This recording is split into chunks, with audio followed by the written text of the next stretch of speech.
شروع اللہ کے نام سے جو بڑا مہربان نہایت رحم کرنے والا ہے۔ فجر کی نماز کے بعد یہ سورت 3 بار پڑھ لیا کرو، جوان بیٹے کو کامیاب دیکھ کر دنیا بھی حیران ہو جائے گی۔ محترم ناظرین، ویسے تو یہ عمل سب کے لیے ہے، لیکن خاص طور پر یہ عمل اگر مائیں کریں تو ان کے جوان اولاد کی کامیابی انشاءاللہ جلد مقدر ہو جائے گی۔ سورۃ الکوثر اور الحمدللہ رب العالمین کا یہ وظیفہ پڑھتے ہی گھر میں اتنا پیسہ آئے گا کہ ہر رشتہ دار آپ کے آگے پیچھے گھومے گا، ایک دن میں کروڑوں ملیں گے انشاءاللہ۔ آج ایک ایسا دولت کا خاص وظیفہ آپ کے حوالے کروں گا، یہ وظیفہ اتنا تیز ہے کہ 2 منٹ میں اثر کر جائے گا۔ ناظرین کرام، جس بندے کی کئی سالوں سے جیب خالی ہے، جو بندہ کئی سالوں سے غربت تنگ دستی کا شکار ہے، جس گھر میں کئی سالوں سے رزق اور دولت کی تنگ دستی ہے، جہاں رحمت و برکتوں کی بہاریں آج تک نہیں آئیں، وہ دنیا جہان کے تمام کام چھوڑ کے دولت کا وظیفہ کسی صورت مت چھوڑے۔ یہ دولت کا ایک خاص وظیفہ ہے کہ پڑھنے والا رب کعبہ کو راضی کر لیتا ہے، اور جس بندے سے رب راضی ہو جائے اس بندے کی ہر مشکل، ہر پریشانی، ہر تنگ دستی ختم ہو جاتی ہے۔ سورۃ الکوثر اور الحمدللہ رب العالمین کا کمال ہر کوئی جانتا ہے، لیکن اگر کوئی نہیں جانتا تو آج یہ وظیفہ بتائے گئے طریقے سے میرے کہنے پر ایک بار کر کے دیکھیں، آپ تمام وظیفوں کو بھول جائیں گے۔ صرف ایک بار پڑھنے کی دیر ہے۔ یہ وظیفہ آج تک جس کسی کو بتایا، جس کسی نے پڑھا، رب نے بے شمار رحمت و برکتوں سے نوازا۔ ناظرین، یہ وہ صورت ہے جس سے آپ کی تمام پریشانیاں ختم ہو جاتی ہیں۔ ایک صاحب حضرت علی رضی اللہ تعالی عنہ کی بارگاہ میں حاضر ہوئے اور فرمایا کہ مولا، میں تنگ دست ہوں، گھر کے حالات خراب ہیں۔ مولا علی نے فرمایا، جاؤ استغفار کرو۔ ایک دوسرا شخص آیا اور کہا کہ میں بے اولاد ہوں، پریشان ہوں، اولاد نرینہ کا طلبگار ہوں۔ مولا علی نے فرمایا، جاؤ استغفار کرو۔ پھر ایک تیسرا شخص آیا اور اس نے کہا، مولا علی، میرے گھر میں پریشانیاں ہیں، اور اپنا مسئلہ بیان کیا۔ مولا علی نے فرمایا کہ جاؤ استغفار کرو۔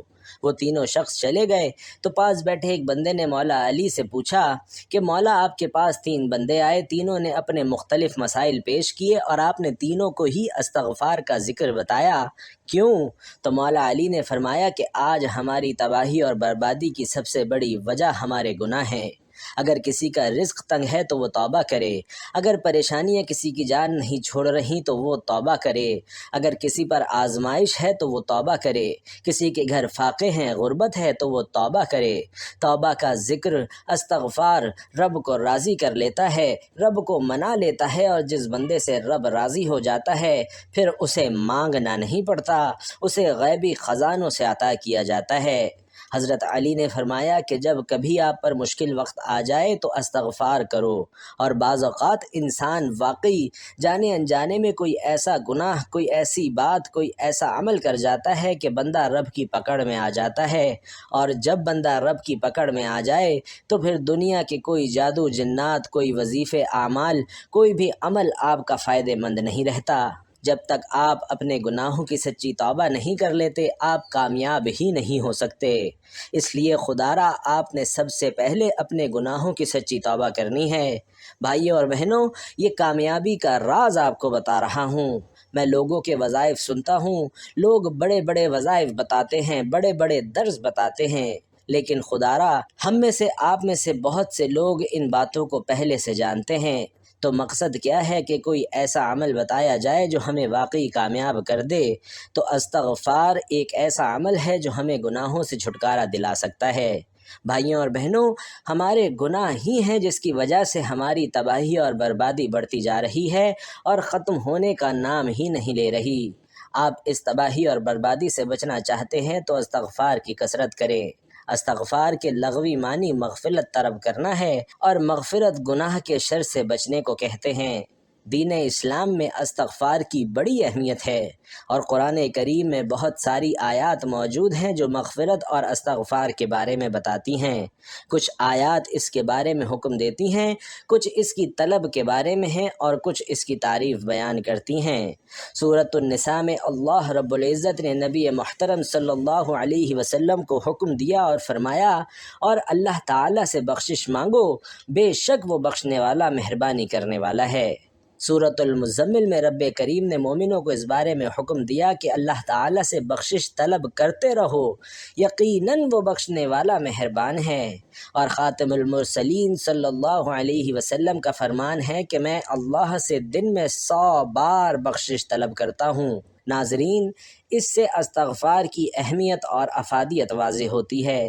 استغفار کے ثمرات میں گناہوں کی بخشش، اللہ کی رضا اور اس کی محبت اور رحمت، عذاب کا ٹل جانا، کثرت سے خیر و برکت اور دلوں کا روشن ہو جانا، درجات کا بلند ہونا، زہد و تقوی پیدا ہونا، وقار اور بردباری میں اضافہ، روزی میں کشادگی، مال اور اولاد میں اضافہ، بلاؤں اور مصیبتوں سے دوری، جسمانی اور روحانی قوت میں اضافہ اور بندے کا اپنے خالق کی محبت کی طرف رجحان، اور اللہ تعالیٰ کی محبت کے آگے دوسری دنیاوی نعمتوں سے بے نیاز ہونا، اور بندے میں دیگر صفات کا پیدا ہونا شامل ہے۔ جہاں استغفار کے بے شمار فائدے ہیں، وہاں کچھ شرائط بھی ہیں، اور ان میں اولین یہ ہے کہ اللہ تعالیٰ کو حاضر ناظر جاننا اور اس کے لیے دل میں جذبہ اخلاص کا موجزن ہونا، اور عاجزی اور انکساری کے ساتھ اللہ تعالیٰ کی طرف متوجہ ہونا، خشوع اور خضوع کے ساتھ اس کے احکامات کو سمجھنا اور ان پر عمل کرنا،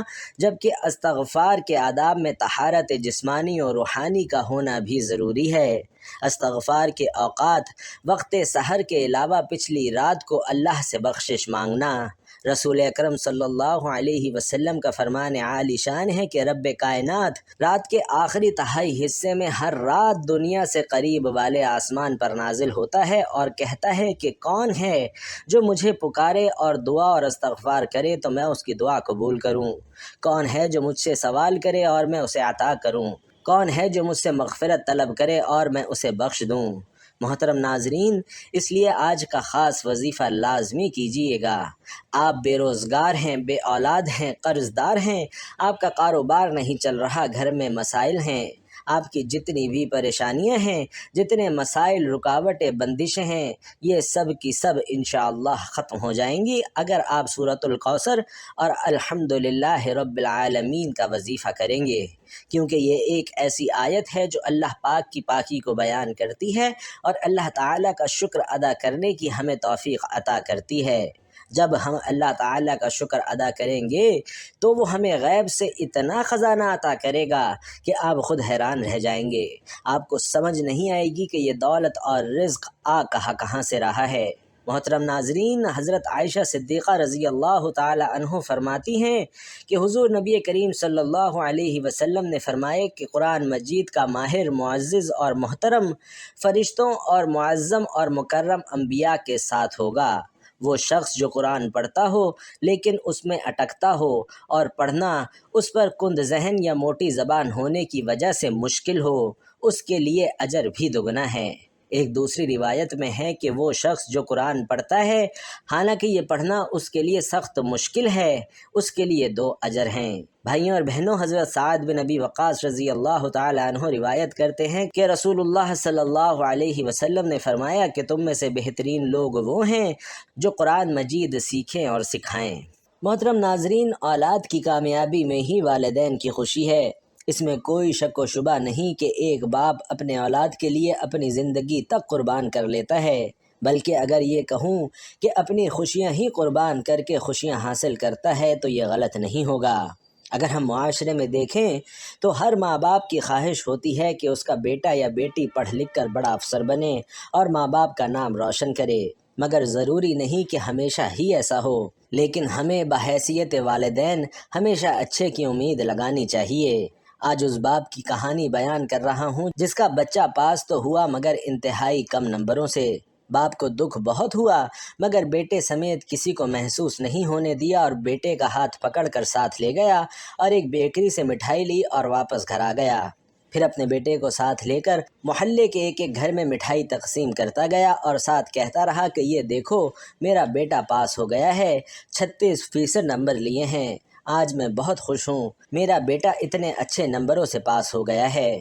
یہ دیکھ کر محلے والے بھی حیران ہو گئے کہ 36% نمبر پر اتنی خوشی، لیکن کوئی کچھ نہ کہہ سکا کیونکہ مٹھائی جو کھانی تھی۔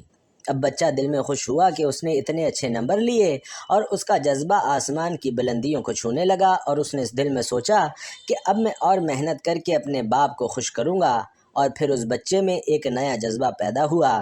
اس نے دل لگا کر پڑھائی شروع کی اور اگلے امتحان میں بہت اچھے نمبر لیے اور یوں اگلے سال اسکول ٹاپ کر گیا۔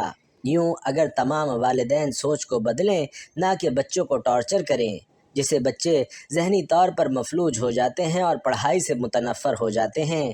لہٰذا ہمیں بچوں کی ترقی چاہیے تو ان کی ذہنی ترقی ضروری ہے، تب جا کے ہمیں نتائج ملیں گے۔ اللہ جل شانہ نے آپ صلی اللہ علیہ وسلم کی دنیا میں تشریف لانے کے بعد سے قیامت تک کے انسانوں کی ہدایت کے لیے اپنی کتاب قرآن مجید نازل فرمائی، اور قرآن مجید دنیا کی واحد ایسی کتاب ہے جس میں قیامت تک کے انسانوں کے لیے اللہ کی رضا کے مطابق زندگی گزارنے کے احکامات موجود ہیں۔ جو شخص قرآن مجید کے احکامات کے مطابق زندگی گزارے گا وہی صراط مستقیم پر چلنے والا ہوگا۔ مادہ پرستی اور نفسا نفسی کے اس دور میں ہر انسان کسی نہ کسی قسم کی پریشانی میں مبتلا ہے اور سکون کی تلاش میں ہے۔ ویسے تو زندگی میں سکون قائم رہنے اور پریشانی نہ آنے کی انسانی خواہش ہمیشہ سے رہی ہے، لیکن افراتفری کے اس دور میں سکون کے کچھ لمحے میسر آنے کی تمنا کچھ زیادہ ہی بڑھ گئی ہے۔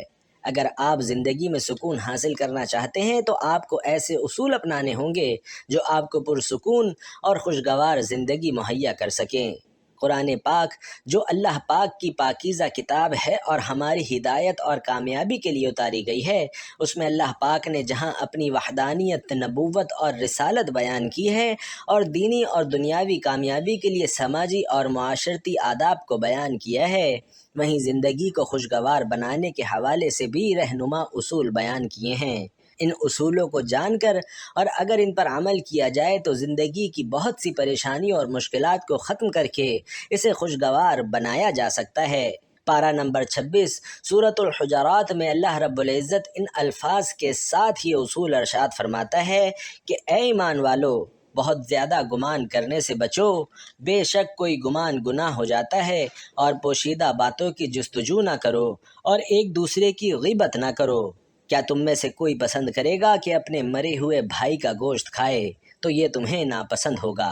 ناظرین، اسلام نے یہ بات واضح کر دی کہ جس دنیا میں تم ہو وہ عارضی، مختصر اور ناپائیدار ہے، اور اس میں تمہارا قیام اور قرار بھی بہت تھوڑا ہے۔ اس کے مقابلے میں ایک اور دنیا ہے جسے آخرت کہا جاتا ہے، وہ پائیدار اور کبھی نہ ختم ہونے والی ہے۔ وہاں کا قیام بھی طویل اور ہمیشہ باقی رہنے والا ہے۔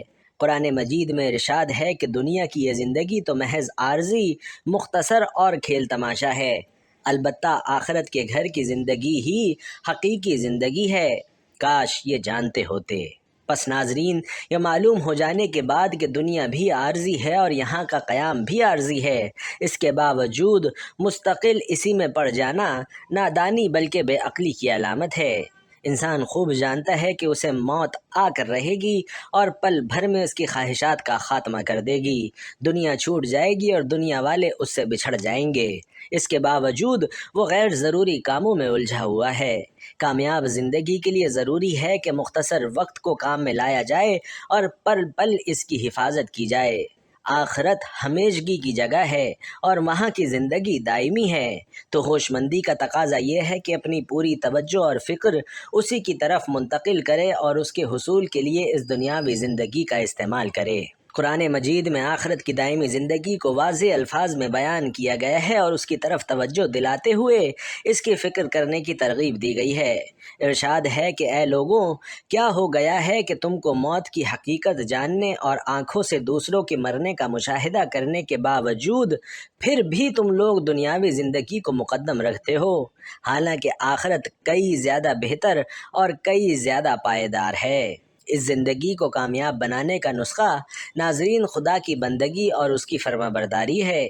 اس سے جہاں دنیاوی زندگی درست ہوتی ہے اور سکون اور اطمینان کا باعث بنتی ہے، وہیں آخرت کی کامیابی اور وہاں کی دائمی زندگی کی خوشیاں بھی حاصل ہوتی ہیں، اور اس کا احساس یہاں کی زندگی میں تازگی اور مسرت پیدا کرتا ہے۔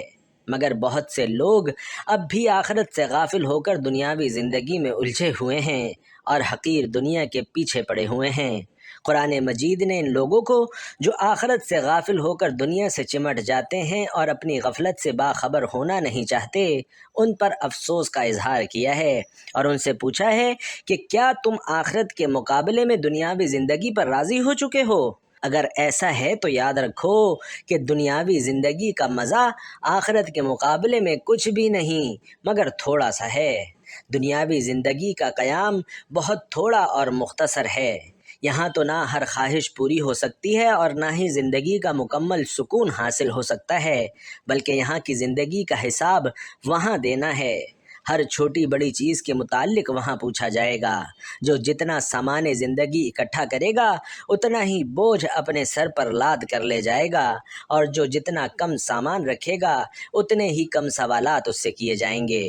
محسن انسانیت صلی اللہ علیہ وسلم نے ہمیں تعلیم دی کہ انسان زیادہ کی فکر نہ کرے بلکہ کم سے کم چیزوں پر قناعت کرے، کیونکہ دنیا اس کے لیے مسافر خانہ ہے اور مسافر اتنا ہی سامان اپنے ساتھ رکھتا ہے جتنے کی ضرورت ہو۔ حضرت عبداللہ بن عمر رضی اللہ تعالیٰ عنہ فرماتے ہیں کہ ایک دن آپ صلی اللہ علیہ وسلم نے میرا کندھا پکڑ کر فرمایا، دیکھو دنیا میں ایسے رہو گویا تم اجنبی ہو یا راستہ چلتے مسافر ہو۔ ناظرین، اگر انسان غور و فکر سے کام لے، اسلامی اصولوں اور نبوی سیرت کے مطابق زندگی گزارنے لگے تو اسے قدم قدم پر محسوس ہوگا کہ زندگی کس قدر سہل اور آسان ہے، سادگی میں عافیت ہے اور بیجا تکلفات میں تکلیف ہے۔ انسان پر تکلیف آتی نہیں بلکہ وہ خود لاتا ہے۔ انسان چاہے تو بہت کم خرچ میں اپنی ضروریات کی تکمیل کر سکتا ہے اور بقیہ کو دوسروں کی خدمت میں صرف کر سکتا ہے، اور در حقیقت جینا بھی اسی کا نام ہے کہ جو دوسروں کے لیے ہو۔ انسان چاہے تو جسمانی و ذہنی تھکاوٹ اور دیگر پریشانیوں سے خود کو دور رکھ سکتا ہے، مگر اس کے لیے اسے کفایت شعاری، سادگی اور بقدر ضرورت پر عمل کرنا پڑے گا، جیسا کہ اس وقت بہت سے لوگ کرتے ہوئے دکھائی دے رہے ہیں۔ موجودہ حالات نے ہمیں بہت کچھ سکھایا ہے، بس ہمیں سمجھنے اور سیکھنے اور اس کے مطابق اپنی زندگی کو ڈھالنے کی ضرورت ہے۔ اگر ہم زندگی میں سکون اور اطمینان چاہتے ہیں اور بقیہ زندگی کو پربہار بنانے کا ارادہ رکھتے ہیں تو قرآنی اور نبوی نسخے پر عمل کرنا ہوگا۔ دنیا میں بقدر ضرورت ہی دل لگانا ہوگا، آخرت کی فکر اور تیاری کرنی ہوگی جو آخری اور ابدی گھر ہے، اور دنیا میں اتنا ہی سامان رکھنا ہوگا جتنا کہ اٹھانے کی ہمت ہے اور اس کا حساب دینے کی ہم میں طاقت اور صلاحیت ہے۔ یقیناً جو انسان آخرت کی فکر کرتا ہے وہ دنیا کے غم سے نجات پا جاتا ہے، اور جو آخرت کی عظیم نعمتوں سے بہرہ ور ہونا چاہتا ہے وہ دنیا کی حقیر چیزوں میں نہیں الجھتا۔ اس کے نتیجے میں وہ دنیا کے غم سے آزاد ہو کر زندگی گزارتا ہے اور کہتا ہے کہ زندگی تو کتنی آسان ہے۔ آئیے ناظرین، آج کے وظیفے کی طرف چلتے ہیں۔ آپ نے یہ وظیفہ فجر کی نماز کے بعد پڑھنا ہے۔ باوضو مصلی پر بیٹھ کر آپ نے سب سے پہلے ایک بار اعوذ باللہ من الشیطان الرجیم پڑھنا ہے اور ایک بار بسم اللہ الرحمن الرحیم پڑھ کر وظیفے کا آغاز کرنا ہے۔ نبی کریم صلی اللہ علیہ وسلم کی ذات اقدس پر 3 مرتبہ درود پاک پڑھنا ہے۔ آپ چاہیں تو آسان اور مختصر سا درود صلی اللہ علیہ وسلم پڑھ لیں یا صلی اللہ علی محمد پڑھ لیں، لیکن اگر آپ درود ابراہیمی پڑھتے ہیں تو یہ سب سے زیادہ فضیلت والا ہے۔ پیارے آقا صلی اللہ علیہ وسلم بھی تمام درودوں میں درود ابراہیمی ہی سب سے زیادہ محبوب رکھتے تھے۔ ناظرین، درود پاک پڑھتے ساتھ ہی سب سے پہلے عاجزی کے ساتھ آپ کی جو بھی نیت ہو، آپ کا جو بھی مقصد ہو، اس کی نیت کرنی ہے۔ مقصد جتنا بڑا ہو، یہ نہیں دیکھنا کہ یہ ناممکن ہے، دیکھنا یہ ہے کہ آپ مانگ کس ذات سے رہے ہیں جو عرش الہی کا رب ہے، خزانوں کا مالک ہے۔ آپ اس رب سے مانگ رہے ہیں جس کے قبضہ قدرت میں دونوں جہانوں کی بادشاہت ہے، اور وہی آپ کو عطا کرے گا، کیونکہ بے شک وہی ہر چیز پر قادر ہے اور بہت غفور الرحیم اور بے نیاز ہے۔ آپ انشاءاللہ جو مانگیں گے آپ کو مل جائے گا۔ اپنے مقصد کی نیت کیجئے۔ اگر آپ گھر، گاڑی، دولت، شہرت جو بھی چاہتے ہیں وہ مانگ لیجئے۔ آپ کو اپنے مقصد کی نیت کرنے کے بعد وہیں بیٹھے بیٹھے اپنی آنکھوں کو بند کرنا ہے اور پوری توجہ اور دھیان کے ساتھ وظیفہ پڑھنا شروع کر دینا ہے۔ ناظرین، درود پاک پڑھنے کے بعد آپ نے ہاتھ کی انگلیوں پر یا تسبیح کے دانوں پر الحمدللہ رب العالمین 100 بار پڑھنا ہے۔ آپ نے 100 دانوں کی تسبیح مکمل پڑھنی ہے، 100 بار پڑھنا ہے، اور جب آپ کی زبان سے الحمدللہ رب العالمین نکل رہا ہو تو آپ کے ذہن میں کوئی اور خیال نہیں ہونا چاہیے، آپ کے ذہن میں صرف اپنا مقصد ہونا چاہیے اور آپ روتے ہوئے تڑپتے ہوئے رب کعبہ سے مانگتے چلے جائیں۔ یقین کیجئے اللہ تعالیٰ آپ کی نسلوں کو آباد کر دے گا۔ جس گناہوں کی پکڑ کی وجہ سے رب نے آپ کا رزق تنگی کیا ہے، آپ کے گھر میں پریشانیاں ہیں، فاقے، غربت، تنگ دستیاں ہیں، اس سورت کی، اس آیت کی فضیلت و برکت سے ہر طرح کی پریشانیاں، ہر طرح کے گناہ اور ہر طرح کی بندشیں ٹوٹ جائیں گی اور کامیابی انشاءاللہ آپ کا مقدر ہوگی۔ 100 دانوں کی ایک تسبیح پڑھنے کے بعد اب دوسرے نمبر پر جو وظیفہ آپ نے کرنا ہے وہ رب کے 2 ناموں کا وظیفہ ہے، اور وہ نام ہیں یا رزاقو یا فتاحو۔ ناظرین 11 بار آپ نے یا رزاقو یا فتاحو کا وظیفہ پڑھنا ہے۔ یا رزاقو یا فتاحو ملا کر پڑھیں گے تو 1 شمار ہوگا، اور اس طرح آپ نے 11 بار مکمل کرنا ہے۔ یا رزاقو مطلب اے رزق دینے والی ذات، اے مشکلوں پر قابو پانے والی ذات، اے کامیابی دینے والی ذات۔ یا رزاقو یا فتاحو کو پکارنے کی دیر ہے، عرش الہی سے فرشتے زمین پر اتریں گے اور آپ کے لیے کامیابیاں چھوڑ جائیں گے۔ یعنی ناظرین نبی پاک صلی اللہ علیہ وسلم پر درود پاک پڑھنے کے بعد پہلے نمبر پر الحمدللہ رب العالمین کا وظیفہ 100 بار پڑھنا ہے، اور پھر دوسرے نمبر پر یا رزاقو یا فتاحو کا وظیفہ آپ نے 11 بار پڑھنا ہے۔ اب تیسرے نمبر پر جو آخری وظیفہ آپ نے پڑھنا ہے وہ سورۃ الکوثر کا وظیفہ ہے۔ آپ نے سورۃ الکوثر صرف اور صرف 3 بار پڑھنی ہے، اور 3 بار سورۃ الکوثر پڑھ کر آپ کا وظیفہ مکمل ہو جائے گا۔ اب کامیابی کا کیا راز ہے کہ اس کو پڑھ کر اپنے رب کا شکر ادا کیا اور اس کی پاکی بیان کر کے اپنے گناہوں کو بخشوا لیا، رب کو راضی کر لیا، تو اب انعام لینے کا وقت ہے۔ یا رزاقو سے رزق ملے گا، رزق کے 300 دروازے کھلیں گے۔ یا فتاحو سے کامیابی آپ کا مقدر ہوگی۔ سورۃ الکوثر سے انشاءاللہ آپ کے گھر کے حالات بدل جائیں گے، بے سکونی اور بے برکتی ہمیشہ کے لیے ختم ہوگی۔ اللہ پاک سے دعا ہے کہ ہم اللہ سے جو مانگیں وہ عطا فرمائے، جو نہ مانگ سکے وہ بن مانگے عطا فرمائے۔ ناظرین گزارش ہے کہ اللہ تعالیٰ کے 99 ناموں میں سے 2 صفاتی نام، 2 انتہائی طاقتور نام یا رحمان و یا رحیم کمنٹ باکس میں ضرور لکھ دیجیے گا۔ اللہ پاک ہم سب کا حامی و ناصر ہو، آمین یا رب العالمین۔